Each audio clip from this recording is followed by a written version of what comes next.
안녕하세요. 오늘은 글로벌 빅테크 과세 문제에 대해서 살펴보겠습니다. 글로벌 테크 기업, 구글, 애플, 큰 회사들이 좀 해외 아일랜드 같은데 그 소득을 이전시키고 정작 미국에서도 세금을 내지 않는다. 실효세율이 0. 몇몇 프로다. 이런 이야기들이 좀 최근에는 좀 덜한 것 같은데 이제 과거에 좀 많이 접할 수가 있었죠. 근데 좀 그 문제가 좀 지금도 여전하다고 봐야 되죠. 최근 들어서 이게 글로벌 최저세 이야기가 나오고 있죠. 그 전에 그 OECD 조세협약 등지에서 좀 기존과 다른 형태로 이 사업을 하는 경우에 그 무형자산 을 이용한 사업이죠. 예를 들어 구글 같은 경우도 돈을 버는 수단이 이제 광고 사업이니까요. 또 이제 앱마켓을 통해서 구글 플레이라고 하죠. 그 앱마켓을 통해서 서비스를 개발하는 사람들의 이제 인프라를 제공하고 그리고 그 서비스의 일부를 수입을 취하는 그런 형태로 사업을 하죠. 구글 회사에 대해서 좀 더 이야기를 해보자면 크게 이제 돈을 버는 방법이 두 가지인 것 같아요. 아까 이야기한 이제 마켓, 구글 플레이 스토어를 이용해서 그 앱 개발자들의 애플리케이션 개발자들의 이제 인프라를 제공함으로써 그들이 벌어들이는 수입을 나눠 갖는 구조죠. 예를 들어 이제 국내 모바일 게임 회사 같은 경우를 예를 들어 생각하면 쉽죠. 이제 모바일 게임을 개발을 했는데 그걸 이제 사용자한테 사용하게 하려면 결국은 삼성 갤럭시 폰을 쓰던 애플 아이폰을 쓰던 삼성 갤럭시 폰 같은 경우에는 이제 구글의 자회사 구글이 인수를 했죠. 그 안드로이드를 통해서 그 핸드폰이 구동이 되고 그 안드로이드 이제 그 오퍼레이팅 시스템 안에는 이제 구글 플레이 스토어를 통해서 이제 앱을 설치하도록 그 의무화 되어 있죠. 다른 방법이 있을 수도 있는데 그게 통상적으로 쉽게 사용하기 쉬운 방법이 그거죠. 아마 이 부분도 끼워 팔기 이슈가 있었던 것 같은데 아무튼 애플 같은 경우에도 마찬가지죠. 그 iOS라는 그 모바일 운영 체제를 이용하는데 그 앱스토어, 애플 앱스토어를 통해서 이제 예를 들어 이제 게임 회사가 개발한 모바일 게임을 설치해서 사용을 하게 되고 아이템 구매가 됐던 이제 다른 별도의 과금 시스템이 됐던 예를 들어 이제 그 게임에 내가 100원을 쓴다고 하면 아마 이제 그 시스템을 제공해주는 그 게임 개발자들이 이제 게임을 배포할 수 있게끔 그런 인프라를 제공한 거죠. 인프라를 제공하는 그런 구글 안드로이드가 이제 구글 자회사니까요.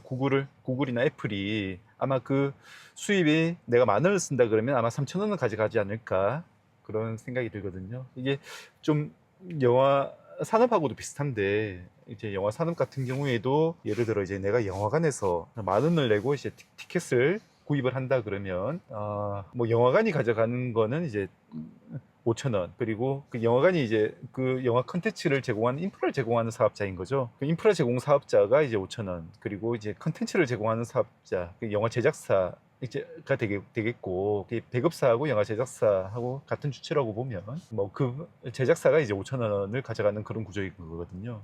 앱 개발하는 그 앱 개발에서 그거를 고객들한테 서비스를 제공하는 그런 모든 업종이 마찬가지인 거죠. 아까 게임만 이야기했지만은 요즘 점점 이제 많은 오프라인에서 진행되던 사업이 점점 이제 온라인으로 이제 혁명적으로 그런 변화가 일어나고 있죠. 요즘 더더욱 이제 AI가 도입되면서 애플리케이션 개발도 더 이제 쉬워졌다고 해야 되나요? 바이브 코딩 이야기를 많이 하잖아요. 쉬워졌으니까 점점 이제 전통 사업 분야가 이제 모바일로 내지는 웹으로 이제 사용할 수 있는 그런 시대가 이제 점점 이제 가속화되고 있고 지금 구글에 어떻게 돈을 버느냐에 대해서 이제 말씀하고 있는 상황이었으니까 이제 크게 그 안드로이드 시스템을 이용해서 이제 앱 개발자들이 이제 자기가 개발한 앱을 이제 유통할 수 있게끔 하는 그런 유통망을 제공하는 거기에서 이제 앱에서 발생하는 수입의 30%는 30%, 40%는 40% 이렇게 가져가는 그런 수입이 있을 것이고요. 그리고 이제 광고겠죠. 나머지 하나는 처음에 이제 검색으로부터 시작을 했지만은 정작 또 검색으로 시작해서 최근에 AI 국면에서도 뭐 자체 이제 연산 칩도 개발한다든지 데이터 센터, 클라우드도 큰 사업이죠. 사업이죠. 이제 자체 서버를 이용하는 것보다는 이제 아마존이나 구글을 통해서 이제 클라우드를 이용해서 서비스를 제공하는 게 뭐 표준이 되었고, 뭐 심지어 최근에 이제 AI 기업으로 각광받는 뭐 엔트로픽이나 챗GPT 같은 경우도 마이크로소프트 애저를 쓴다든가, 엔트로픽의 이제 클라우드 같은 경우에는 아마존 웹 서비스를 쓴다든가, 이렇게 클라우드를 사용해서 인터넷 관련 서비스를 제공하는 것도 이제 표준이 되어버렸죠. 자체 서버를 운영하는 경우는 이제 오히려 드문 경우가 됐죠. 그래서 그런 클라우드를 이용하면서 이제 제공하는 데이터 센터 사업, 거기에 이제 천문학적인 금전을 지출하면서 투자를 하면서 그게 수익성이 있느냐 없느냐에 따라서 지금 현재 뭐 미국 나스닥 주가가 이제 들썩들썩하고, 최근에 그게 이제 하이퍼스케일러라고 그러죠.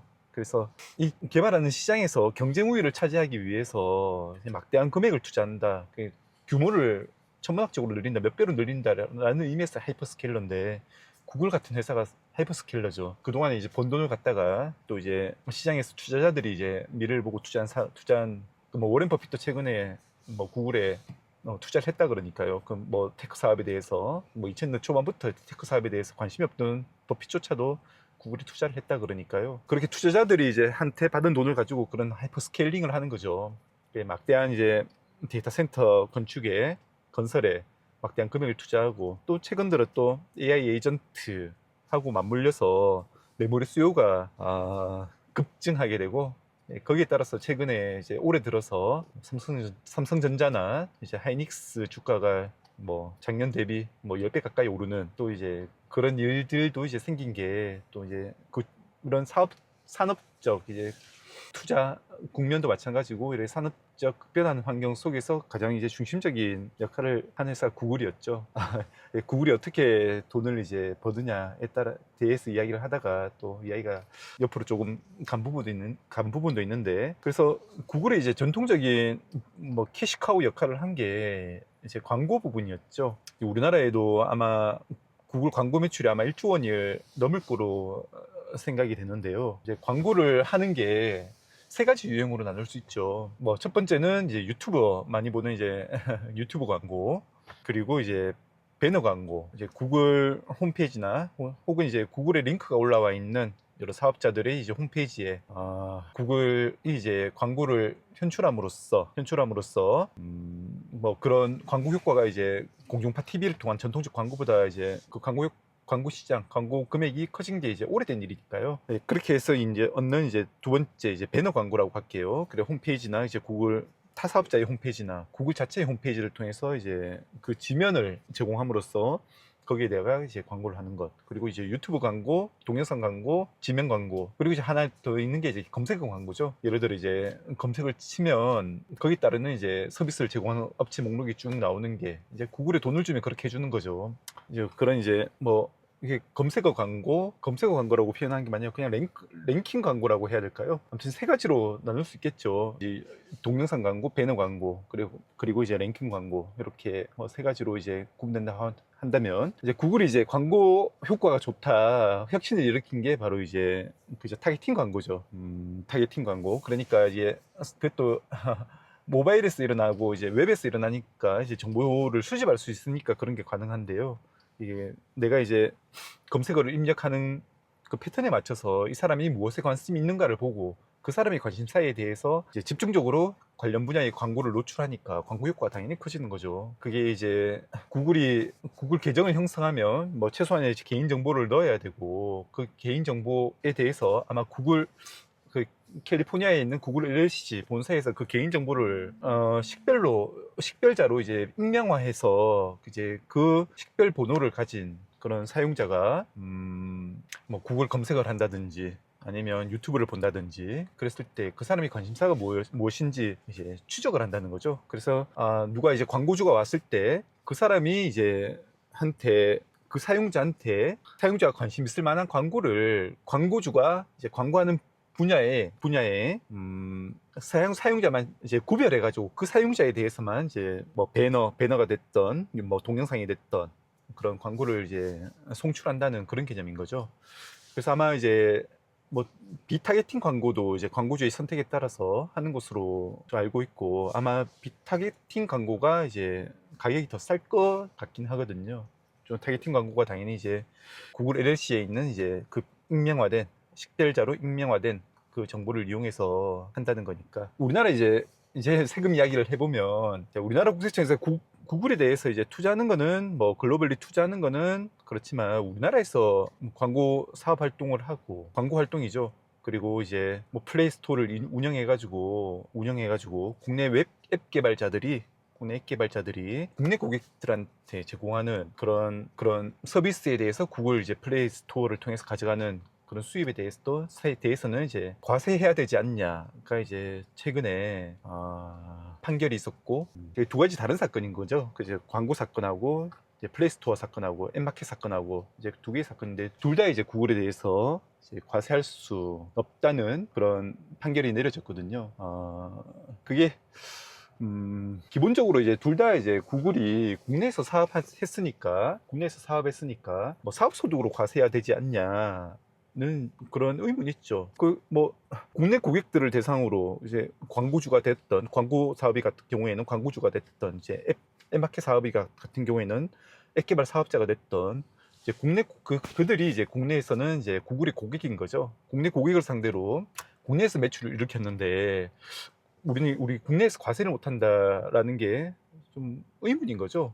그게 왜냐하면 이제 구글은 글로벌 사업자가 이제 국내에서 과세를 하는데, 그 조세 조약에 따라서 이제 국내 고정 사업장이 있는 경우에만 국내에서 과세권이 있다라는 게 이제 일반적인 해석이거든요. 그런데 이게 그런 조세조약의 해석과 둘러싼 이제 국제법규에서 그런 고정사업장의 개념에 대해서, 특히 이제 이 테크 사업자들의 하는 이제 사업 양태에 대한 이제 전통적 이제 고정사업장이라는 개념이 맞지가 않는 거죠. 그래서 뭐 그 고정사업장 영어로 Permanent Establishment Fee라고 하는데요. 거기에 대해서 이제 과거에 이제 OECD에서 이야기하던 게 Virtual Fee, 가상적 피, 이게 국내에 이제 뭐 홈페이지 있고 웹사이트 있으면 그거를 고정 사업장으로 봐야 되지 않느냐라고는 이제 개념적인 이제 주장이 있었는데, 그런 것들이 이제 좀 흐지부지되고, 그 다음 페이스로 이제 이야기를 하는 것이 뭐 글로벌 최저한세라든지 뭐 디지털 세일즈 텍스라든지 DST라든지, 그 다음에 이제 그 고정사업장을 통해서 고정사업장 개념을 넓힘으로써 과세하려는 시도가 이제 한계가 보이니까, 그렇게 뭐 글로벌 최저한세니 뭐 디지털 세일즈 텍스니 이런 이야기들을 하는 건데, 근데 이제 이런 걸 보면 좀, 아까 이제 구글에서 국내에서 사업 보는 게 이제 앱마켓 광고, 이 단순하게 이런 점들만 보면 이게 왜 고정사업장을 이제 구성해서 과세를 하지 못할까라는 좀 직관적인 의문이 들긴 하거든요. 뭐 비록 이제 최근에서 법원 판결에 의해서 구글 뭐 코리아 유한 회사도 있고 회사도 설립해서 사업을 하죠. 사업을 하고 뭐 국내에서 엄연히 이제 광고 사업도 하고 앱마켓 사업도 하고 그렇게 하고 있는데, 왜 국내에서 과세를 못할까? 뭐 얼마 전에 뭐 국내 테크 기업이라고 할 수 있는 네이버에 비해서 뭐 구글이 국내에 납부하는 세금이 뭐 10분의 1, 20분의 1도 안 된다라는 게 이제 몇 년 전에 나왔던 이야기 같은데요. 뭐 그러면서도 이제 최근에 이르러서도 구글에 대해서 고정사업자를 인정할 수 없고 과세를 할 수 없다라는 게 좀 쉽게 납득되지 않죠. 그게 뭐 OECD 글로벌 기구 통해서도 그렇게 이제 고정사업자 개념을 확대하려는 시도가 실패했다고는 하지만은, 이제 다른 나라의 예를 보면 이게 뭐 공식적으로 이제 정석적인 그런 고정사업자 개념을 이제 버추얼 P 개념을 통해서 그걸 과세하려는 그런 정보법도 있지만은, 과세하기 전에 이제 좀 구글에 있는 각국에 있는 진출해 있는 구글 회사와의 이제 합의를 통해서 이게 실질적으로 이제 부담을 해야 되지 않냐라는 그런 합의가 이루어졌던 것 같아요. 다들 이제 각 나라별로 몇 천억씩 다 세금을 부과를 했는데, 그 우리나라는 이제 최근 들어 이제 그거를 소송으로 다투다가 졌습니다. 이게 뭐 광고 같은 경우에는 좀 쟁점이 달랐던 것 같아요. 이게 그냥 사용료 소득과 관련해서만 이제 쟁점화돼서, 이게 구글이 한국에서 이제 벌어들이는 수입이 이제 결제 방식이 달랐던 건데, 그러니까 이제 구글 코리아가 이제 원화로 결제되는 부분에 대해서는 이제 구글 코리아가 그 돈을 받는 주체가 되고, 달러로 이제 결제하는 경우에는 그게 국내 사업자의 기준으로 말씀드리는 거죠. 이제 국내에서 이제 발생하는 매출이니까 국내 사업자가 이제 원화로 결제하겠습니다. 그러면 국내 구글 코리아가 이제 계약 상대방이 돼서 구글 코리아가 그 광고 수입에 대해서 이제 뭐 나눠줄 건 나눠주고 아까 이제 뭐 반반 개념이라고 한다면 그 마찬가지거든요. 유튜브도 그렇고 이제 배너 광고도 그렇고 이제 유튜버도 거의 뭐 유튜브 컨텐츠 제공자 또 웹사이트도 그렇고 웹사이트 컨텐츠 제공자한테 제공하는 게 광고 매출이 아마 반 정도가 될 겁니다. 그럼 반을 떼고 이제 싱가포르 법인의 이제 구글 같은 경우에는 이제 글로벌 거점 리저널 오피스가 되는 건데 그 싱가포르의 법인에 주는 이제 돈만 해도 그 원화 결제 부분에 대한 이제 그 광고 매출에 대해서 돈만 해도 이제 한 1년에 한 1조 원은 될 것 같거든요. 그런 돈이 이제 한국 원화 같은 경우에는 이제 한국에 있는 구글 코리아가 받아서 이제 싱가포르 법인에서 주는 거니까 그 돈의 흐름에 대해서 이제 과세를 하는 거죠. 그렇게 과세를 하다 보니까 이제 사용료 소득이냐 이게 로열티니까 이제 과세해야 된다라는 건데 좀 직관적으로 보면 이게 구글에서 그냥 구글이 한국에서 광고 사업을 하는데 왜 한국에서 과세를 못해? 이거를 그냥 사용료 소득이라고 가버리니까 그냥 뭐 사용료 소득에 대해서만 이제 쟁점화가 돼가지고 뭐 구글 코리아가 이제 구글 싱가포르 법인에 지급하는 그 금액에 대해서는 국내에서 과세하지 못한다. 이건 사용료가 아니다. 오히려 뭐 사업적인 성격에 가깝다. 근데 사업적인 성격에 보면 이제 고정사업장 이슈로 가서 국내에서 그러면 사업장이 있냐 없냐 이걸 따져봐야 되는 문제이긴 한데 이제 그 점이 이제 쟁점이 된 게 이제 엠마켓 사건이거든요. 엠마켓 사건에서도 여러 가지 이제 봤을 때 구글에 이제 사업장이 있다고 할 수 없다. 사업소득도 과세를 못한다라는 그런 판단이 일단은 내려졌습니다. 그래서 이제 오늘 뭐 말씀드리는 부분은 이게 최근에 이제 그 뭐 국제 조세에 대해서 이제 일반적인 그런 관심은 없겠죠. 그래도 이제 뭐 조세 정의를 생각하는 입장에서는 그거를 좀 생각하지 않을 수밖에 없는 입장이고 또 최근에 들어서 이제 논의가 좀 뜸해진 감은 있지만은 여전히 이제 빅테크들의 이제에 대한 각국의 미국 외 이제 각국이죠. 각국의 이제 과세 문제는 여전히 좀 해결되지 않은 상태다. 근데 그거에 비해서 이제 내국인들에 대해서는 뭐 증여세에 대해서는 완전 포괄주의, 뭐 이제 소득세는 유연별 포괄주의 이래서 좀 포괄적으로 과세를 하려고 하는 그런 움직임하고 또 거기에 나오는 법원 판결들하고 또 구글 같은 이제 국제조세 맥락에서 뭐 외국 회사에 대해서 이제 과세를 하는 경우에 이제 법 판결들을 하고 이렇게 비교를 해서 보면 좀 글로벌 기업들에 대해서는 좀 오히려 법을 더 엄격하게 해석하는 그런 경향이 있지 않나 좀 그런 말씀을 드리면서 뭐 구글이 어떻게 돈을 버냐 오히려 그 부분이 오히려 더 저로서도 더 흥미가 가는 부분이었고 또 그 부분에 대해서 뭐 현재까지는 과세를 못한다 이런 이야기를 하는 게 그냥 뭐 결론을 내린다기보다는 좀 말씀드릴 부분이 아니었던가 싶습니다. 예, 일단 영상을 마치도록 하겠습니다. 감사합니다.